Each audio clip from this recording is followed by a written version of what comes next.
ingin membuat cadangan devisa kita tidak tergerus gampang, syukur-syukur bertambah. Cuma ini nggak gampang, karena di satu sisi kita ingin modal asing masuk, dia mencari keuntungan. Ya kalau ngutangi dia cari bunga. Berarti kan semester 1 2025 ini rekor sudah. Ada potensi berarti rekornya terbawa untuk setahun, rekor defisitnya ya. Ada benarnya mungkin keributan netizen, ya Allah kok tenaga kerja asing Cina di kita gitu. Ya, bisa jadi tercermin dari ini antara lain. Dan karena mereka mungkin tidak bertahun-tahun, 3 bulan, 6 bulan satu proyek, dia masuknya kompensasi tenaga kerja. Orang Indonesia, penduduk Indonesia juga punya loh. SBN Amerika, US Treasury Note itu ada yang punya di sini. Dan signifikan, juta dolar. Kita neto bayar 34 miliar dolar ya, khusus pendapatan investasi saja. Yang itu bagian dari pendapatan primer. Sustain itu dari perdagangan, barang dan jasa. Kalau kita tambah duit karena diutangi atau investasi masuk, itu kan jadi gali lubang tutup lubang kan.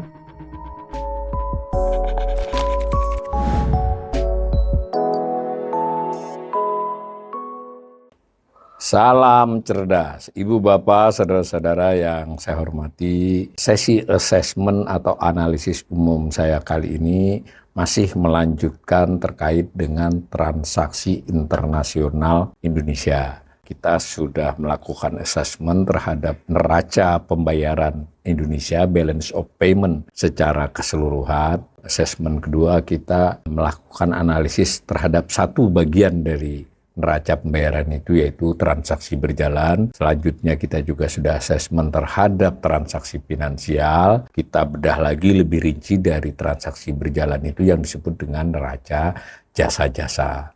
Transaksi berjalan itu adalah catatan ya, berupa neraca, jadinya disebut neraca karena ada dua bagian yang bersifat penerimaan dan pemasukan terhadap perdagangan barang dan jasa. Ingat ya, barang dan jasa. Di antara jasa itu kemudian dibuat lagi menjadi 3 kelompok besar. Jadi ada 4 neraca di transaksi berjalan itu, yaitu neraca jasa-jasa sudah kita bahas. Nah kali ini kita bagian keduanya disebut neraca pendapatan primer, primary income ya.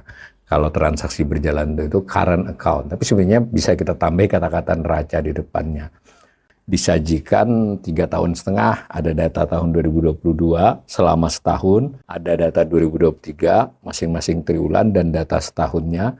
Begitu juga dengan 2024 dan 2025 yang sedang berjalan ini baru 2 triwulan. Kalau dijumlahkan namanya 1 semester. Dikasih tanda bintang itu berarti bersifat sementara. Kalau bintangnya 2 sangat sementara. Nah ini ya, jadi itu komponennya, ini angka-angkanya. Lalu saya pindah nih khusus yang tahun 2024 dan yang 2 triwulan yang saya jumlahkan. Nah ini, tapi ini lebih ringkas dari yang tadi.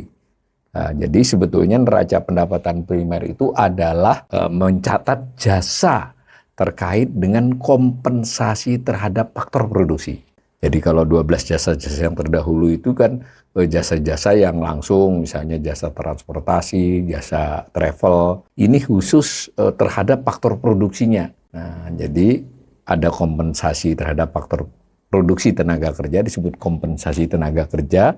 Lalu yang kedua, kompensasi terhadap utang piutang dan investasi, disebutnya pendapatan investasi. Jadi di situ ada bunga dan dividen.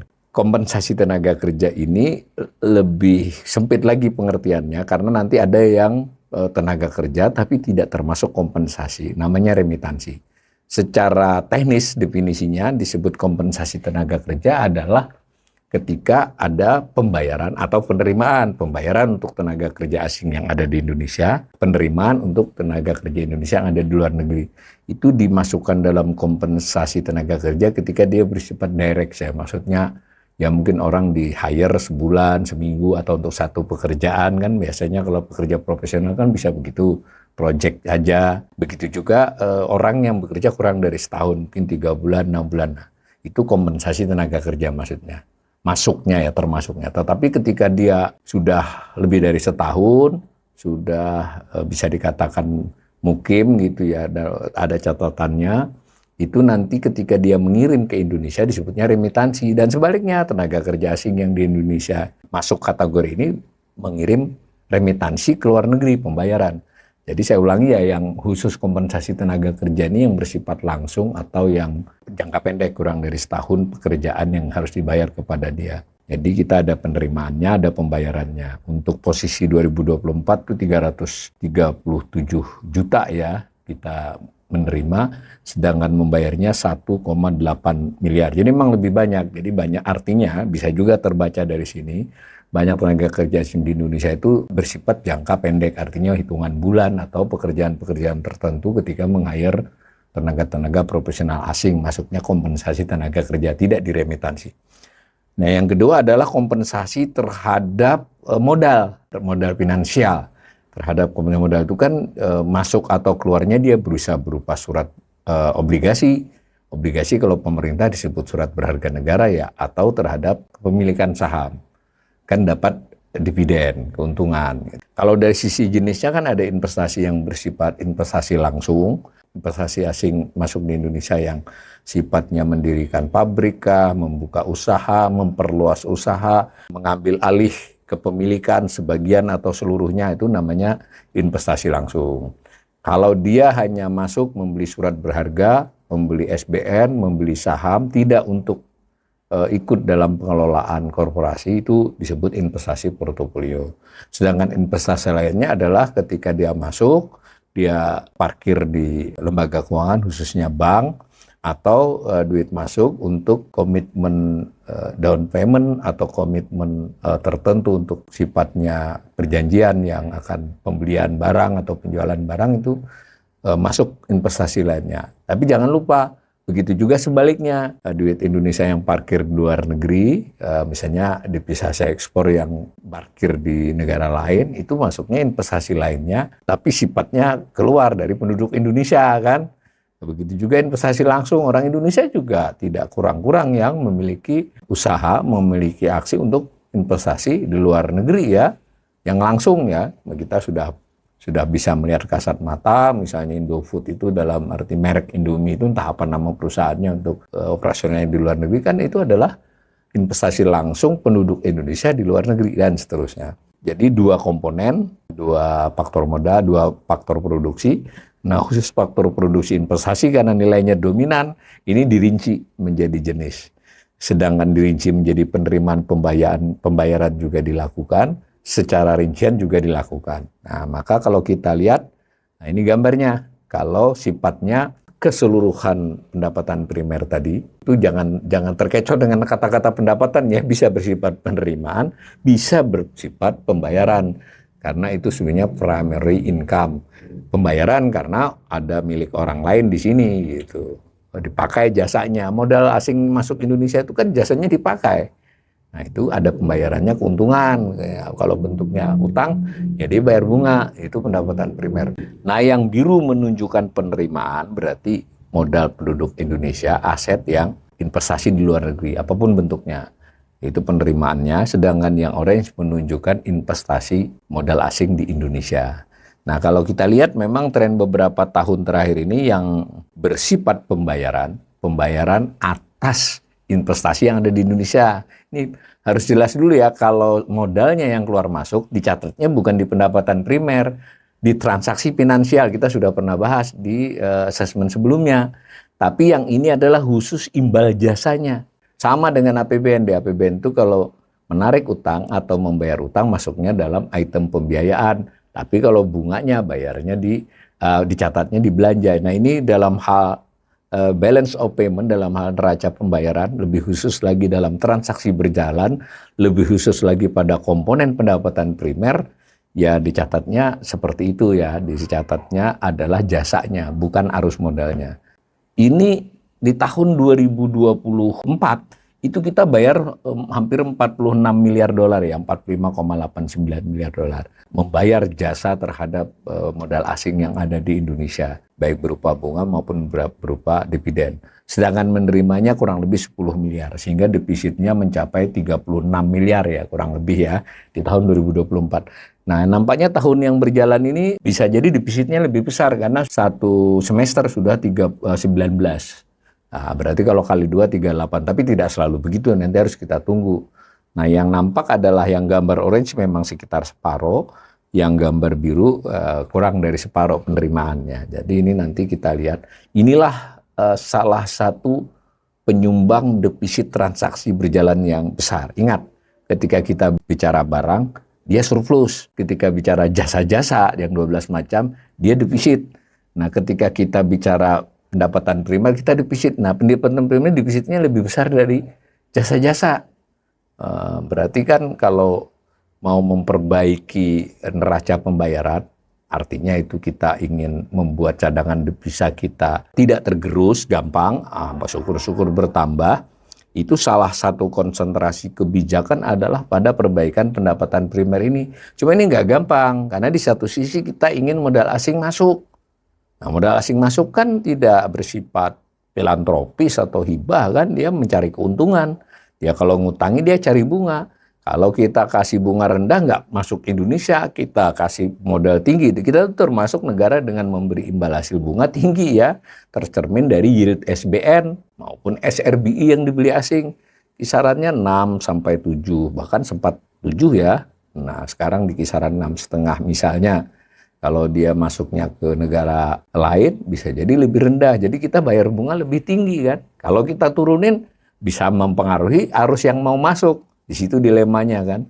Nah ini untuk memperbaiki neraca ini tentu harus dalam kaitan kebutuhan akan modal asing di Indonesia itu ya besar tapi tidak menggila gitu. Menurut saya kadang mengesankan kita benar-benar sangat butuh modal asing. Iya butuh, tapi ketika dia diambil dia juga ada beban. Ini yang sebenarnya kajian-kajian dan juga tentu kebijakan negara harus memperhatikan ini. Meskipun yang berperilaku bisa swasta, tapi kan tingkat bunga itu yang mendrive kan Bank Indonesia dan pemerintah.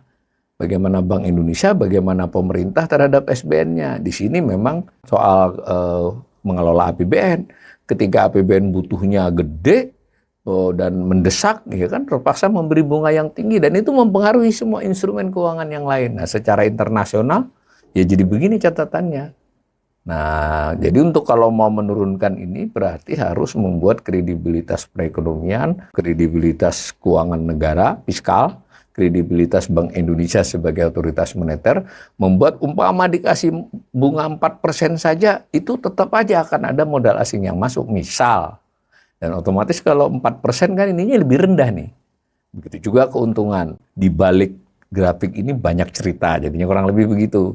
Asesmen kali ini hanya untuk memperlihatkan kepada para pemirsa, dalam hal pendapatan primer, kita memang masih menunjukkan ekonomi kita tuh tidak kokoh-kokoh amat, harus ngasih insentif bunga dan dividen yang besar. Itu ya. Nah kalau dibuat satu semesteran, semester 1 saja ini, berarti kan semester 1 2025 ini rekor sudah. Ada potensi berarti rekornya terbawa untuk setahun, rekor defisitnya ya.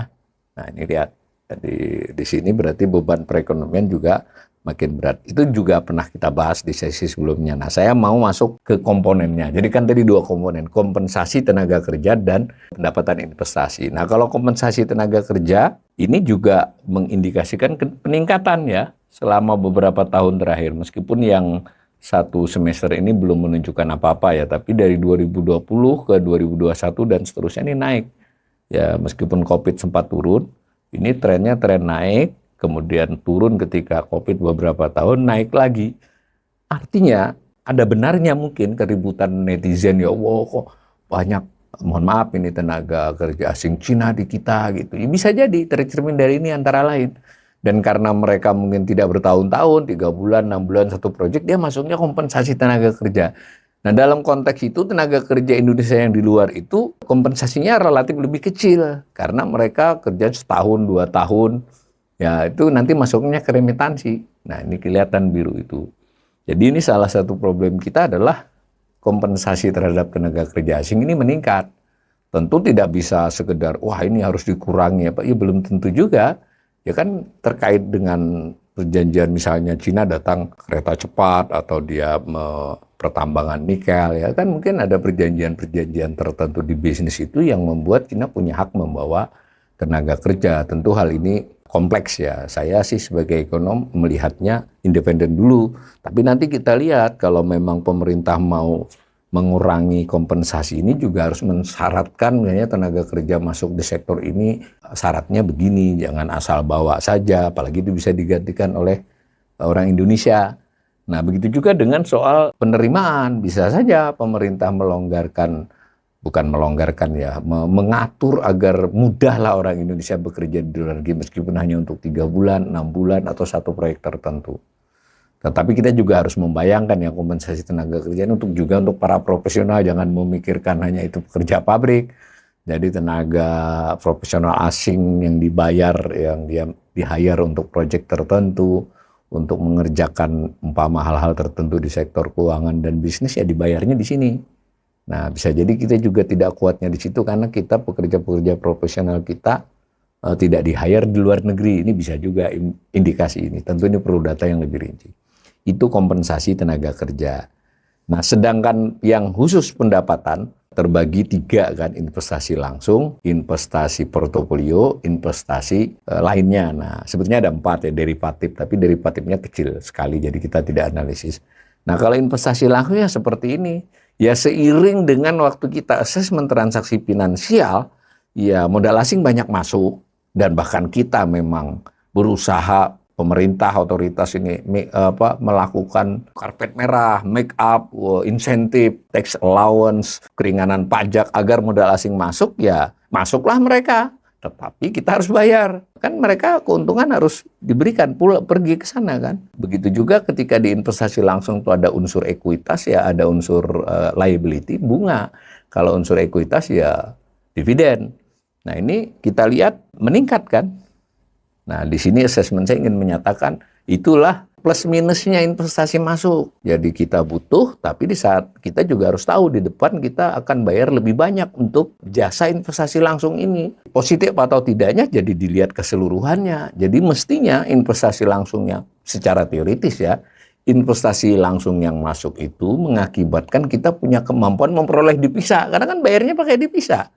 Kalau dia masuk investasi langsung, tetapi kemudian barang dan jasa yang diproduksi oleh perusahaan yang investasi langsung itu dijual ke pasar domestik, agak sedikit kurang dalam kontribusi soal ini. Kita bayar pakai valuta asing palas kan, pakai devisa.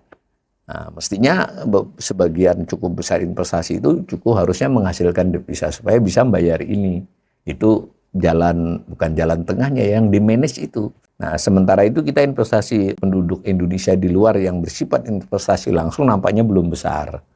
Jadi ada tapi tidak besar. Akibatnya hasilnya pun tidak cukup besar. Tapi tidak besar itu dalam catatan angka ini ya. Tapi kalau dilihat nilainya gede juga di tahun 2024 itu kita memperoleh 3,2 miliar dolar. 3,2 miliar dolar kan hitungannya besar juga. Jadi penduduk Indonesia yang investasi langsung di Vietnam mungkin, di Kamboja, konon di Amerika sudah jelas ada. Nah, kita tidak tahu juga nih apakah sudah ada yang berani investasi di Cina, investasi langsung ya. Kalau yang di Vietnam sudah jelas itu, di negara-negara itu. Kita punya perusahaan-perusahaan swasta Indonesia ada investasi di sana. Investasi langsung loh.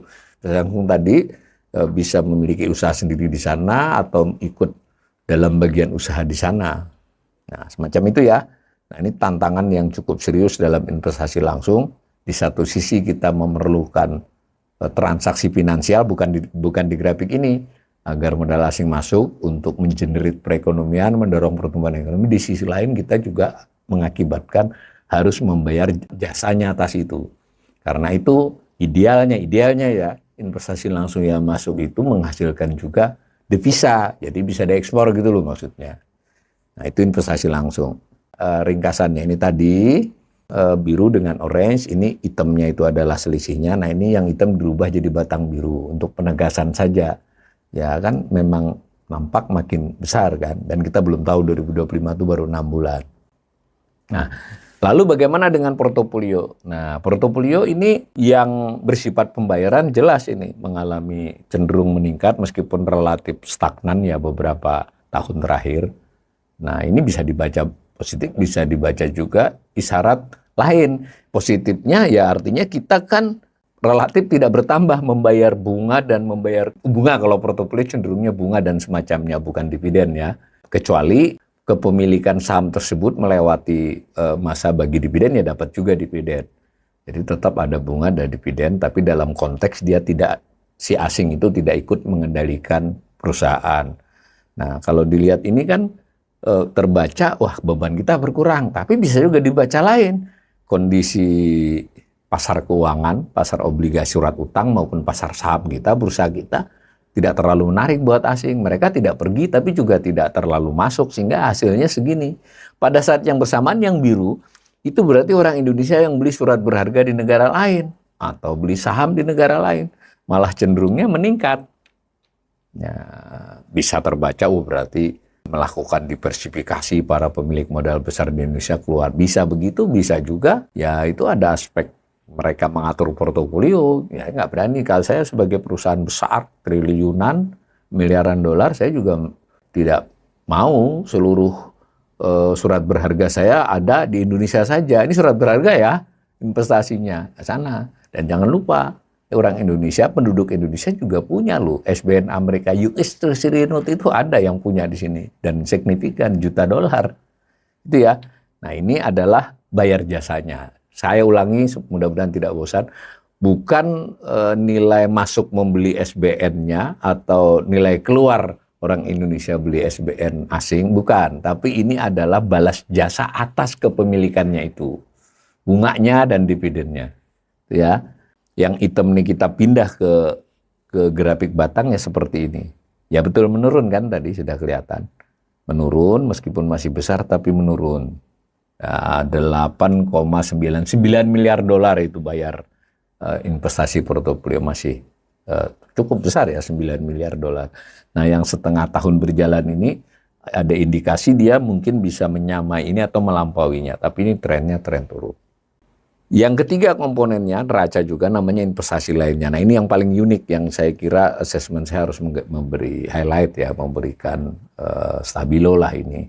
Investasi lainnya itu yang paling utama adalah simpanan di bank dan di lembaga keuangan ya. Kalau dalam bahasa berita populer itu ya kan kita sudah dengar itu. Ekspor tapi tidak semuanya dibawa pulang hasil ekspornya, diparkir. Nah itu masuk investasi lainnya. Ya tetap milik penduduk Indonesia, tapi ada di Singapura, ada di negara mana gitu. Tapi kita juga harus paham orang asing yang ada di sini juga ada, nggak cuma kita gitu. Nah menariknya dari sisi kita membayar itu gede ya, masih lebih daripada kita menerima. Padahal waktu kita bicara transaksi finansial, investasi lainnya ini, arus beberapa tahun ini lebih besar arus penduduk Indonesia yang investasi lainnya parkir di luar negeri lah dibandingkan asing yang parkir di Indonesia dalam jenis investasi ini. Tapi bayarnya tetap lebih besar. Nah artinya sebetulnya modal asing Indonesia yang parkir di luar itu dapat bunga lebih kecil loh. Tapi itu tetap parkir di sana. Tentu pertimbangannya kan tidak hanya hasil, risiko barangkali. Saya ulangi ya, ini asesmen saya ini menarik ini kalau dihubungkan dengan waktu kita bicara transaksi finansial. Jenis investasi lainnya secara arus modalnya itu beberapa tahun terakhir ini lebih banyak modal penduduk Indonesia parkir di luar dibandingkan modal luar parkir di Indonesia dalam jenis ini. Tetapi dilihat dari sisi pembayaran itu lebih besar kita bayar duit yang parkir di sini. Itu artinya tingkat bunga ini juga implikasi dari karena kita bunganya lebih tinggi. Tetapi bunga ini kan, bunga dan dividen ini adalah hasil akumulasi. Jadi data investasi lainnya yang sifatnya lebih banyak penduduk luar itu adalah beberapa tahun terakhir. Secara akumulasi memang investasi lainnya ini masih berimbang antara modal asing yang parkir di Indonesia dan modal Indonesia yang parkir di luar itu berimbang. Tapi bayarnya lebih banyak modal asing. Artinya kita memberikan imbalan yang lebih tinggi. Semacam itu ya. Nah ini kalau saya buat satu semesteran. Jadi semester 2 ini menunjukkan polanya tidak banyak berubah itu. Kalau dia 2 kali lipat ya, selama setahun ya kurang sedikit dari ini. Karena tahun kemarin sudah tahun rekor itu. Tahun rekor pembayaran neto ya. Neto artinya yang masuk dikurangi yang keluar. Yang bayar dikurangi dengan menerima. Bisa jadi tahun 2025 ini setara atau sedikit lebih rendah dari tahun lalu. Tetap saja ini merupakan sesuatu yang harus dicermati ya. Tidak soal mengurangi nilainya, tapi ini berarti mengisyaratkan pasar keuangan kita seperti apa. Karena ini kan bank dan keuangan.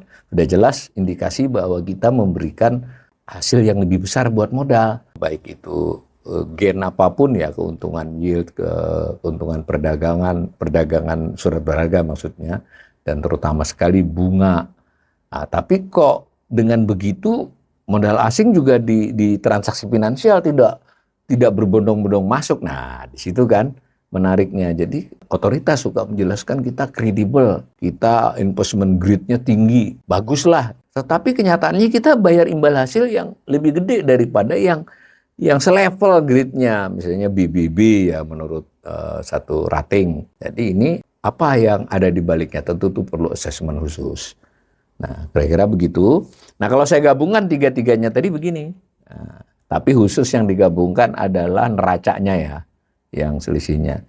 Ada langsung biru, ada portofolio orange, ada investasi lainnya abu-abu. Nah, totalnya menjadi yang hitam itu. Jadi kita ketiga-tiganya memang menunjukkan kecenderungan defisit dan di total defisitnya lumayan. Sehingga tahun 2024 yang lalu kita neto bayar 34 miliar dolar ya, khusus pendapatan investasi saja ya.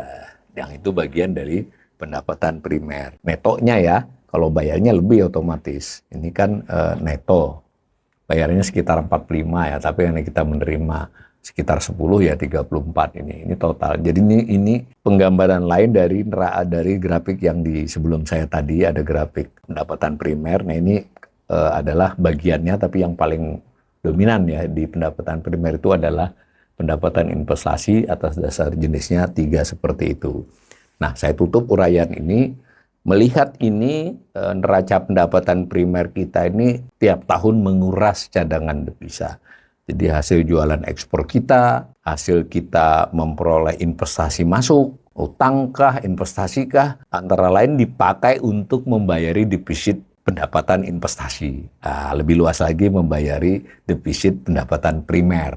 Nah, ini bingung kan kita nih, di satu sisi kita butuh, bukan bingung ya, maksudnya ya inilah fenomena, ini pasti ada sesuatu di balik ini, perekonomian kita tidak tumbuh, tidak tertransformasi dengan baik.